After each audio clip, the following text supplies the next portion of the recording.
Welcome to the Story a Day podcast.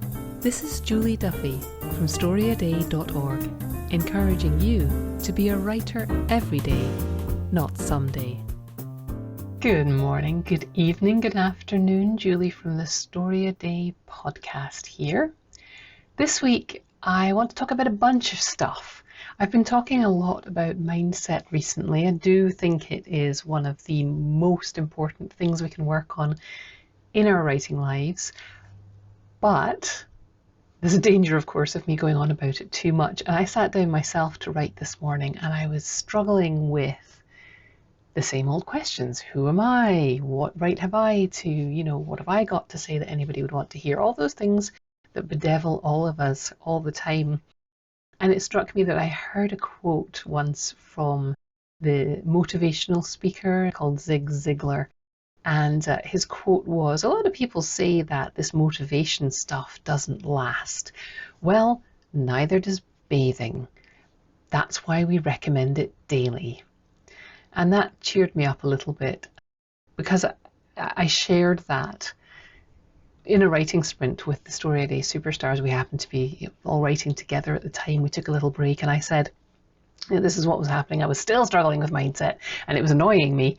And then I remembered this quote, and other people in the group pointed out that the humorist Irma Bombeck used to say, what's the point in doing housework? Because it just needs done again. And somebody else was like, yeah, and what about these kids who expect me to feed them every day? My goodness. And that made me laugh and cheer up a little bit. So if you're struggling with mindset stuff, just consider the fact that it might just be something we always have to work on.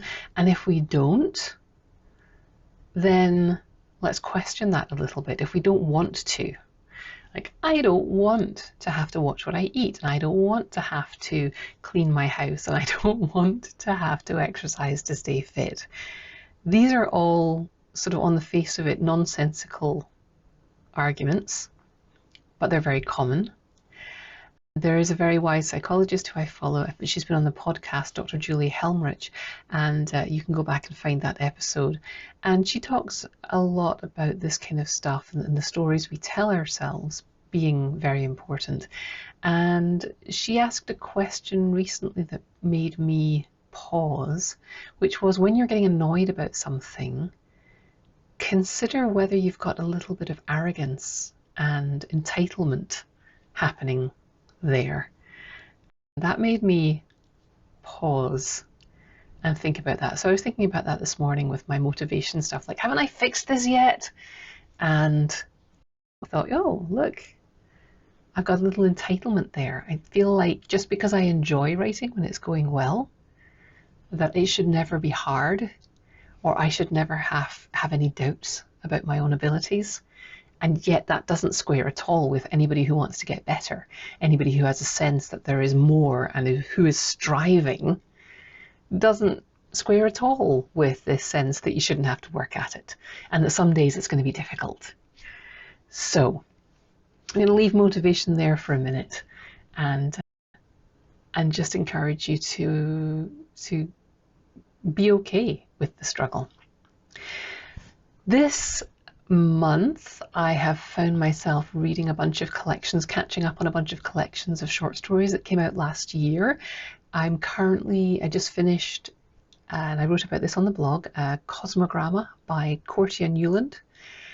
I'm currently deep into The Secret Lives of Church Ladies, which is by Disha Filiot, who gave us a prompt last year for the challenge. And I should have read the book before now, and I am loving it. One of the things that struck me is that I'm accidentally reading a lot of writing by Black authors during Black History Month, which is kind of delightful. I didn't do it on purpose, and the reason it delights me is that it means I'm stumbling across a much more diverse group of authors, because we started asking, please give us more diverse voices, and the publishing industry has responded. And so it is easier to sort of accidentally find yourself reading stories from all different backgrounds. I mean, this year's Best American Short Stories is not all, I like to joke that, 10, 15 years ago, they were all about writing professors in New England who were unhappy in their marriages or who had unhappy childhoods, and that was all that was in those collections. And now we've got stories that veer into magical realism, that veer into science fiction and fantasy, that are very literary and come from backgrounds of people who grew up in other countries, whose parents are immigrants, who just have totally different cultural backgrounds and don't feel the need to apologize for that or explain everything. And it just immerses me in so many new worlds that it's exciting. And don't worry, for people who like to read stories about people like them, there are still plenty of those out there for those of us who come from the sort of majority culture. Speaking of that, though, I was thinking about that in Black History Month and the fact that I'm reading, these Black authors, not all American, but more diverse authors. And I was thinking about the fact that when I moved to the US, and this does have a writing point, I promise I will get to that. When I moved to the US as someone not from here, who speaks sort of the same language, I didn't expect the transition to be as difficult as it was. It wasn't really difficult on a day-to-day level, but having been here for 26 years, I can see now really what I couldn't see then. I never really understood the different cultures and ethnicities and the racial tension in the US, because to me, you were all just American, right? You all knew, I saw what you all had in common, which was the stuff that was different from me. And I saw that, when I walked in, you all could make a joke about Johnny Carson or Alex Trebek, and you all knew who they were. You all knew what a Hail Mary meant when somebody used it in conversation. They weren't talking about church stuff, or if somebody was talking about, getting to home plate, I didn't have a clue. If somebody said midterms or caucuses, I didn't know what they were talking about, but you guys all did. So coming into a culture from the outside, we tend to immediately see all the stuff that people have in common. I thought of Americans all dressing the same. It reminded me of, we laugh now about old Star Trek and sci-fi movies where everybody goes in the future, or everybody goes to a new world and everybody's wearing, the same jumpsuit, or everybody's dressed in pastels all of a sudden. And we laugh now because obviously, if you went to any new world, the people would not be that homogenous.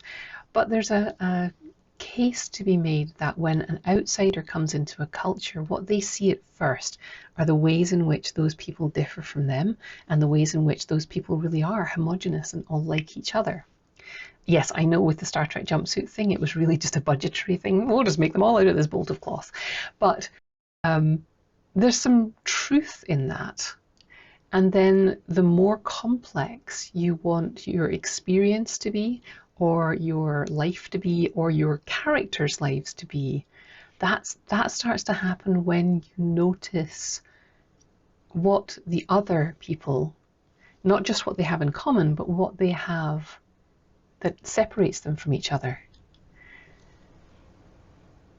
So I went from seeing all Americans as being quite homogenous and all having had this same life experience, to realizing that people have very, very different life experiences, and that wasn't obvious at first. So when you're thinking about characters, don't just think of types. The way to make a story really pop and really feel like the people inhabiting it are real people, interesting people, the way to pull readers into your story is to think about what each character has that is unique. Characters aren't black and white. They're not all good. They're not all bad. They're not just the wisecracking best friend. The wisecracking best friend also has heartbreak. And maybe there's a reason why the wisecracking best friend is the wisecracking best friend. In a short story, if they're not the protagonist, you're probably not going to get to explore that in that story. But knowing it could help inform stuff. It might not matter for a short story, but if you then take these characters that you've written a short story about and decide to explode them out into characters in a novel, That's where that stuff is going to get important, and your supporting cast is going to be much more nuanced. Each character is going to have something that is theirs, and that leads to a lot of miscommunication, which is a wonderful thing, for conflict in stories, and conflict is what keeps us reading, as well as emotion. So when you think about how people talk, they talk differently based on where they're from, based on the life experiences they have, based on the things they're guarding themselves against. We're all protecting our hearts all the time. So if somebody is constantly dismissive of a particular thing, there's a reason for that. If someone is constantly making jokes, making light of everything, that's probably, possibly, a protection mechanism, or maybe that's somebody who's never been slapped down and insulted and they've got overconfidence. Really interesting ground for storytelling. Keeping up this theme, I'm going to come back after this little break with a writing prompt for you today, which is all about communication. Thank you for listening into the podcast. You will find it is on YouTube now. I'm experimenting with doing a video version of the podcast. Hello if you're already watching that. I'm also releasing a series of short videos on YouTube. It's a new experiment I'm doing. It's called Julie Explains Things Simply, and the idea is that it is me answering the stupid question that you don't want to ask. We all feel like we ought to know everything, like what is literary fiction? How long is a short story? What is flash fiction? All these things that you hear people talking about, and you kind of feel like, if I call myself a writer, shouldn't I know what that is? But the writing world is so vast, there's going to be a ton of jargon, and you're not going to know it all. So I'm doing a little series, either for beginner writers or for people who are just like, missed the conversation, or maybe there's a gap, there's a new thing people are talking about that you don't even really know what it is. I'm doing a little series, 3-minute videos, just explaining the basics of all kinds of terminology in writing, all kinds of sort of things that people take for granted that everyone's going to know, but like a third of the people do. So I'm doing those videos on Saturday mornings. They premiere at 11 o'clock Eastern time, and if you want to tune in, I'm there in the comments hanging out, waiting for your questions. I would also love to know if you have a question. What's your secret question that you don't want to ask for fear of looking stupid? And I promise you, I will keep it quiet, except that I'll tell everyone what the definition is. I won't tell them it was you that asked. And I really appreciate people who've raised these questions already, because, as any teacher will tell you, if you have this question, there's 45 other people in the same room who have the question, who are just too embarrassed to ask it. So that's what I'm doing, my new venture over at YouTube. The Story a Day May is fast approaching. We're in February now. I'm putting together a plan for this year. I'd love to hear feedback from you about that as well. So you can come over to storyaday.org/podcast. There's a little pop-up there that comes up and says, tell me something. Tell me what you need. You can leave me a text message there, just like type in, or you can leave me a video or audio response. And you might see your question come up on the Julie Explains Things Simply YouTube series, or I might talk about it here on the podcast, or I might just get in touch with you directly. I love hearing back from you. I love connecting with writers. I'm so glad that you listen to this podcast, and I just always want to know what's on your mind so that I can make it as relevant as possible. As I say, I'll be back in a moment with that writing prompt, and in the meantime, keep writing.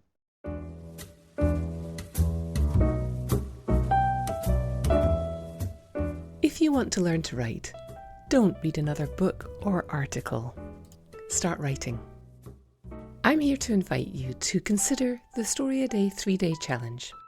It's a challenge and a workshop that gets people writing and completing stories in just 3 days. And it works.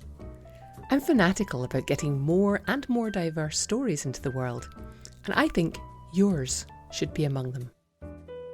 If you're feeling the pull to write or level up your storytelling, let me hold your hand through 3 days of short story writing. Check out the 3-day challenge at storyaday.org/3DC. I am going to suggest that you write a story today where the reader only hears one side of the conversation. So it could be a series of letters, but we're only getting the ones that are sent from the girl, not from the guy. Or it could be one end of a telephone conversation. And if you want a great example of this, the comedian Bob Newhart used to do this on stage. And it's absolutely hilarious. And it's a great example of how readers collaborate with storytellers. I'll put an example in the notes for this episode of a one-sided telephone conversation, and you'll see, you'll hear the pause as the audience figures out what the person on the other end of the telephone's probably saying, and then the laugh. So it could be a telephone conversation. Neil Gaiman wrote a story called Orange, which is it's a teenage girl answering questions on a police incident report. So it starts off being things like yes, no, her address, things like that. And then it gets into the incident and we start hearing enough about the incident that we can put it together. And that's a really great story to look out. And I'll provide a link. I'm not sure if that's available online, but I'll provide a link certainly to the anthology where I found it. So you could do that. You could do an answer series of questions on a questionnaire that somebody is answering. Lots of ways you could do this, but we only get to hear one side of the conversation. In your head, you're going to have to write the other side. You're going to have to know what your character wants and why they're not getting it. Because if they get it, they're going to stop communicating with the other person. You call someone up and ask them for something, they say yes, that's the end of the phone call. But if you call up and ask for something and the other person is hemming and hawing, they don't want to go, they can't come tonight, that's what prolongs the conversation, that conflict between the two characters' desires. Does any of this sound familiar by this point? That's where your story is. That's what prolongs the conversation. Be as creative as you can. Make it one side of a Twitter conversation, make it love letters from your great-grandmother to your great-grandfather, make it, I don't know, invent a new form of communication. Give me one side. Preferably in a language I understand, if it's going to be sign language or computer code, not so much, but I could learn. But the art of communicating and connecting with your reader, what you really want to do is you want to pull your reader into this story by leaving gaps.